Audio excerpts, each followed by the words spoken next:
Nous allons dans cette vidéo procéder à l'explication linéaire d'un extrait de Sido de Colette. Nous allons commencer par présenter Colette.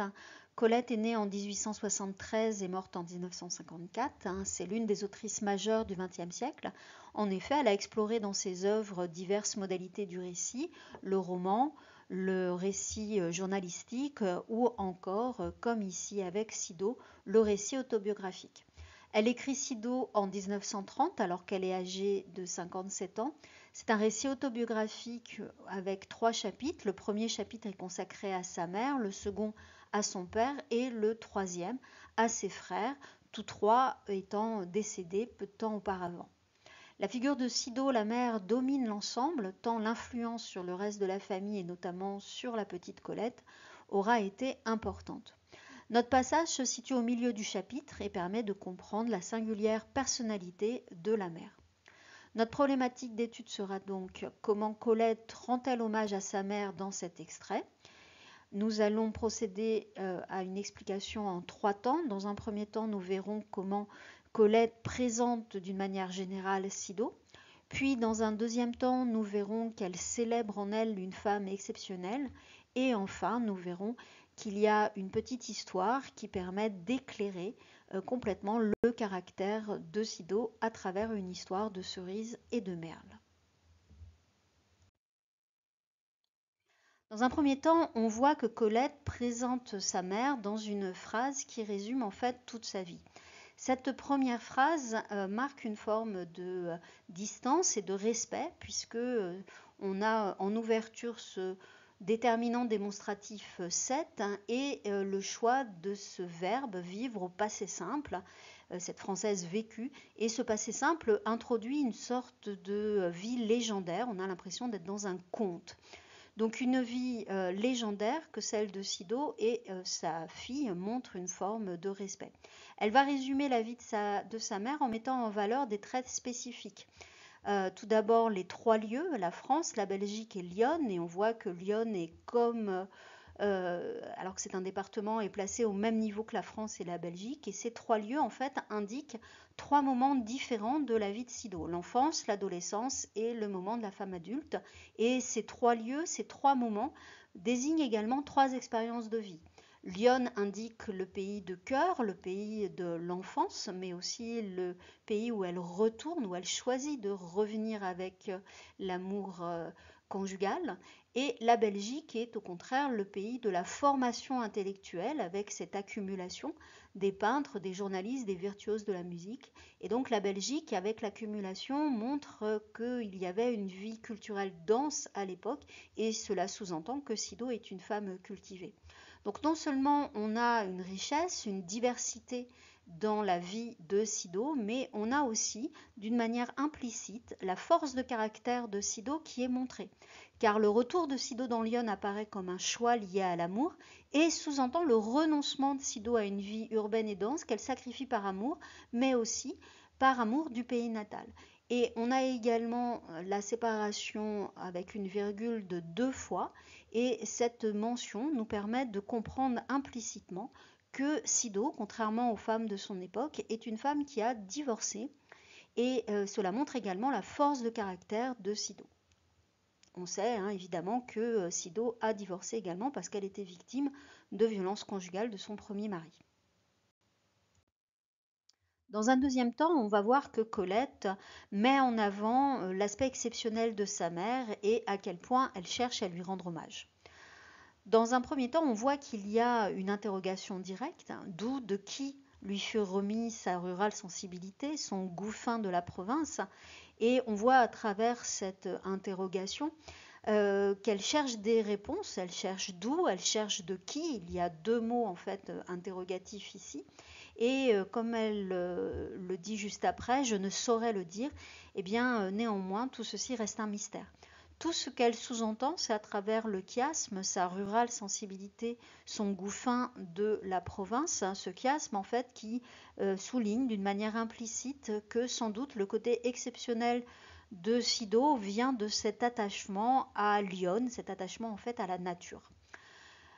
En effet, Colette se montre très modeste dans son projet, hein. Elle se situe vraiment en dessous de sa mère, hein. Elle montre bien qu'elle n'est pas à sa hauteur. Elle va utiliser deux verbes pour qualifier son projet, le verbe chanter et le verbe célébrer.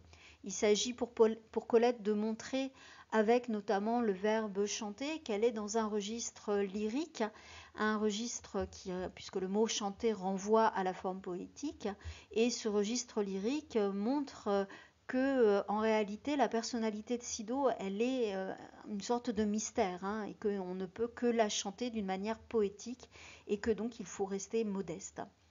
On voit également à travers le mot célébrer, hein, tout ce qu'elle veut faire à travers cette œuvre Sido, hein, c'est vraiment rendre hommage.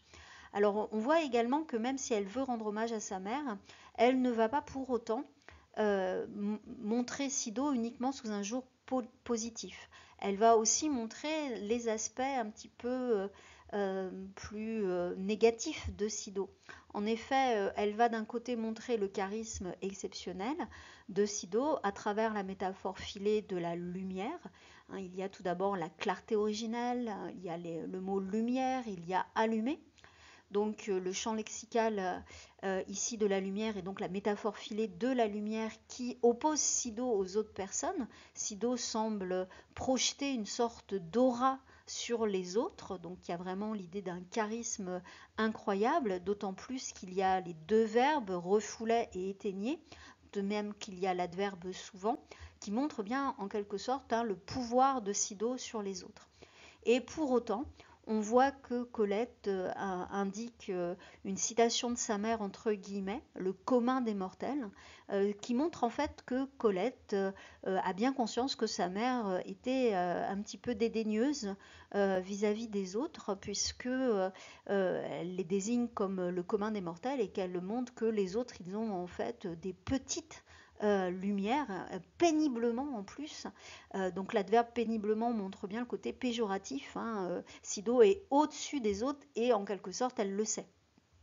Donc en fait, même si Sido ne se laisse pas dicter sa conduite par la médiocrité des autres, par les convenances, par les normes sociales, même si elle est libre, et à quel point vraiment ça montre une femme exceptionnelle, Colette dit également qu'il y avait une forme de mépris qui était tout de même présente.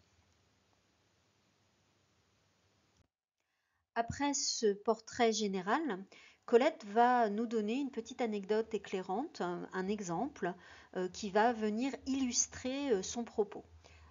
Donc ce passage commence par un passé composé, je l'ai vu suspendre, qui va introduire cette anecdote et justifier ce qu'elle vient de dire, à savoir à la fois le dédain de Sido pour la vie en quelque sorte normale, et puis aussi le fait qu'elle se démarque du reste des personnes. Donc dans un premier temps, Sido va imiter le voisin. En effet, le récit débute d'une manière assez comique avec l'évocation du voisin par une métonymie, puisque le voisin est désigné par l'ouest. En fait, il n'est pas désigné par son nom, mais uniquement par sa géolocalisation, puisque en fait, ils n'entendent depuis le jardin de la maison familiale que les éternuements en série du voisin, et donc c'est comme ça que la famille le perçoit, d'où ce nom, hein. Le voisin s'appelle l'Ouest. Et puis ensuite, il y a un aspect assez comique également dans la manière dont les épouvantails du voisin sont décrits, puisque les arbres qui portent les fruits les plus désirables sont dissimulés sous des habits assez grotesques, comme les vieux cheminots ou bien les gibus poilus. Cependant, donc, Sido va imiter le voisin et donc semble en fait trouver que c'est une méthode efficace. Donc elle fait en quelque sorte comme les autres. Mais on va voir dans un deuxième temps que Sido retrouve sa clarté originelle, donc ce qui la distingue en fait des autres, et le fait qu'elle n'est absolument pas conformiste. C'est quelqu'un qui a en fait sa propre façon de vivre et de penser le monde. Le deuxième temps de l'anecdote s'ouvre sur une ellipse temporelle, peu de jours après, ce qui permet également de comprendre le changement d'attitude de Sido, puisque Sido en fait a oublié pourquoi elle avait mis ses épouvantails. Donc contrairement au voisin qui était évoqué d'une manière comique, Sido est évoqué d'une manière tout à fait élogieuse. Il y a tout d'abord un oxymore, passionnément immobile. Cet oxymore en fait nous montre à quel point elle est dans une observation intense.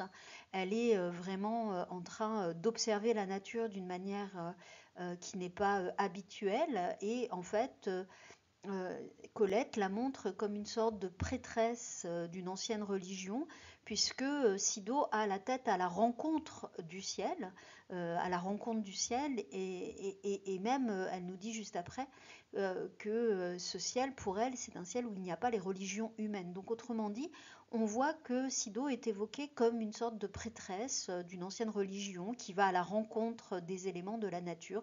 Il y a une sorte de fusion entre Sido et la nature. On a ensuite le dialogue entre Sido et sa fille, et ce dialogue va apporter une petite touche comique également, puisqu'il va y avoir un contraste entre le regard complètement émerveillé de Sido sur la nature et le regard de la petite fille, qui est en réalité surtout inquiète de voir que les cerises sont en train de lui échapper. Donc la remarque de Sido sur l'épouvantail ne le gêne pas est particulièrement drôle, puisqu'en fait on voit bien que Sido a complètement oublié le rôle premier de l'épouvantail en question.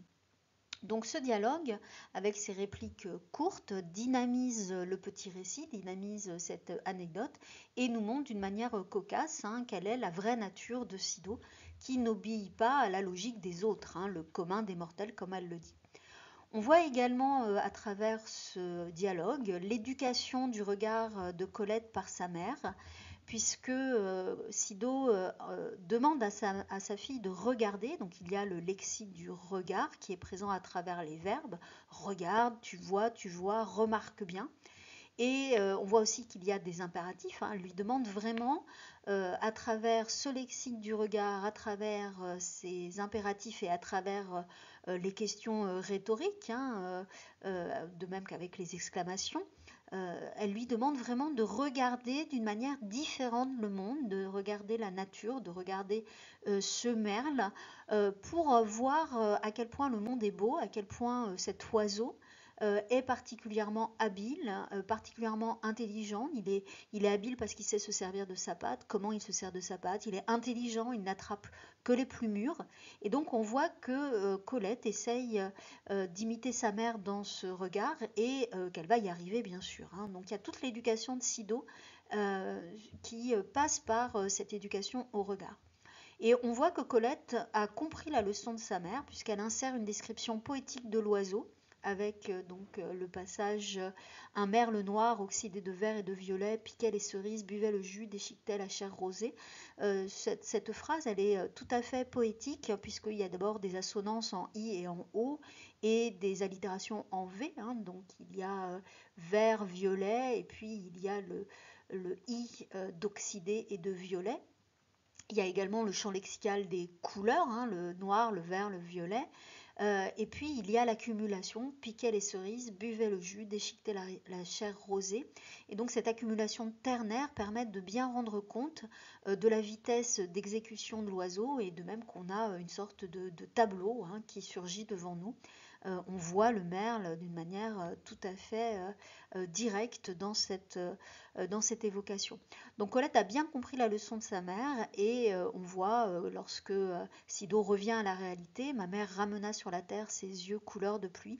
On voit à travers la métaphore des yeux couleur de pluie à quel point Sido est différente des autres, à quel point en fait elle fusionne avec la nature et qu'elle est comme une prêtresse d'un monde passé. Dans ce portrait de sa mère, Colette montre une femme qui est un esprit libre, prompt à s'écarter des sentiers battus et qui s'émerveille du spectacle du quotidien. On voit donc dans ce texte l'admiration de Colette pour sa mère et ça nous permet aussi de comprendre d'où Colette tient ce regard particulier sur le monde. Et on voit en particulier dans la description de la forêt Crécy qui se trouve en marge d'une plage blanche dans les vrilles de la vigne, que Colette a toujours ce regard émerveillé sur la nature qui lui vient donc de Sido.